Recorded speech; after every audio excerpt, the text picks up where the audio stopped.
let's move over a little bit to the social media, because that is something that uh, obviously we both know a little bit about, and we both like it because we enjoy having some presence. But I know as a business owner, you might struggle with balancing the day-to-day operation and the demands of social media marketing. So how do you balance this act yourself, and how do you navigate that challenge? I should caveat my answer here with the introduction that I don't think that I do a particularly good job. So whatever I say, probably do the opposite. Um, we've been quite slow with all of my brands with social media. I've really struggled with it. I love websites. I love text. I like static information. I find social media to be a greedy beast that you're constantly having to feed. And actually, a couple of days ago, I interviewed to recruit to the business somebody to help us with social media. And she said to me, it's rare that I sit down and talk to a business owner who has so much content and communicates so little of it across their social media channels. Um, I was very focused when I opened Blue Apple on making sure that we were really walking the walk before we talked the talk. And I think I possibly went a bit too far in the sense that I built a team of people who were so concerned with doing it and getting it right and being authentic and not greenwashing and not bragging, um, that I've ended up with a team of people that are essentially quite social media shy. And so sometimes I think we do need a bit of a kick up the bum. And so maybe if I answer that question in a year's time, I'll tell you all the amazing things that we're doing. But something that has worked quite well for us, I think, has been that we've always been very authentic and very honest. And we've never talked about things that we don't do.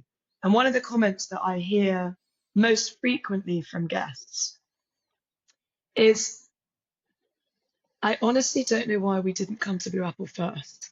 And they've been to lots of other beach clubs. And they said, well, we looked at everyone's social media, we looked at the pictures, and the other places kind of looked a bit sexier than you guys.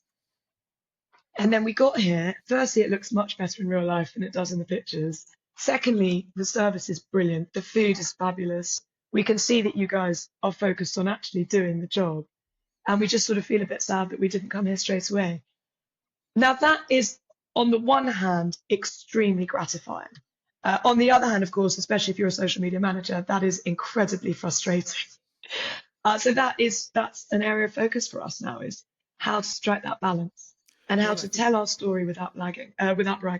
yeah, and the audience will really see through that if you're trying to sell something.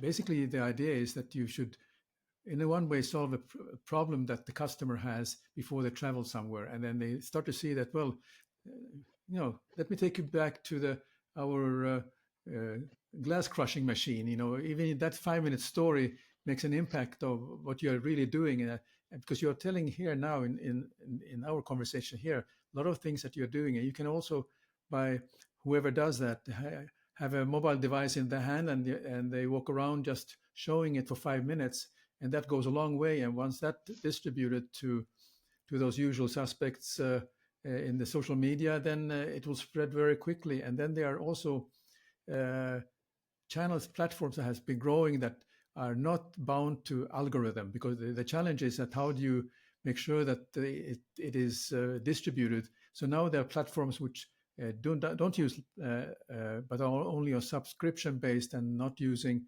algorithm. That means that you have a captured audience. Whatever, if they like what you're doing, they will also subscribe to your content, and that's the way I think people are growing into finding out another ways how they can benefit for this. But because you have such a compelling story, I mean, since we've been speaking here for almost an hour, you have every minute you have shared something that could be a 5 minute video about what you're doing on a daily basis, or what your team is doing, or what the community is doing. So there is it just takes, it's a lot of effort for the person who has to do it. It's not and to hire an agency to do it, I think that they don't quite get it, because it has to be somebody who is in that operation. That's my 5 cents about this. You're hired, Sam Eric. You come to Colombia. Got it. But you're absolutely right. And I think we are now at the stage where I finally feel confident and comfortable enough to put a phone in someone's hands and say, go off. And the other thing, of course, is, and I think you'll agree, certainly with Instagram, and I think a little bit now with LinkedIn, content no longer has to be as polished as we thought it had to be. So we used to think, well, you have to have a professional video and it has to all look really beautiful. And something that I now see is that actually our customers respond better to something that looks real.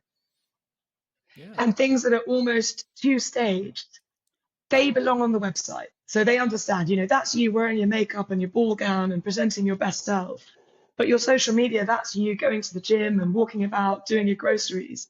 And that's who you really are on a day-to-day basis. And I think as a brand, it's nice to have both of those sides out there. Yeah. So watch this space.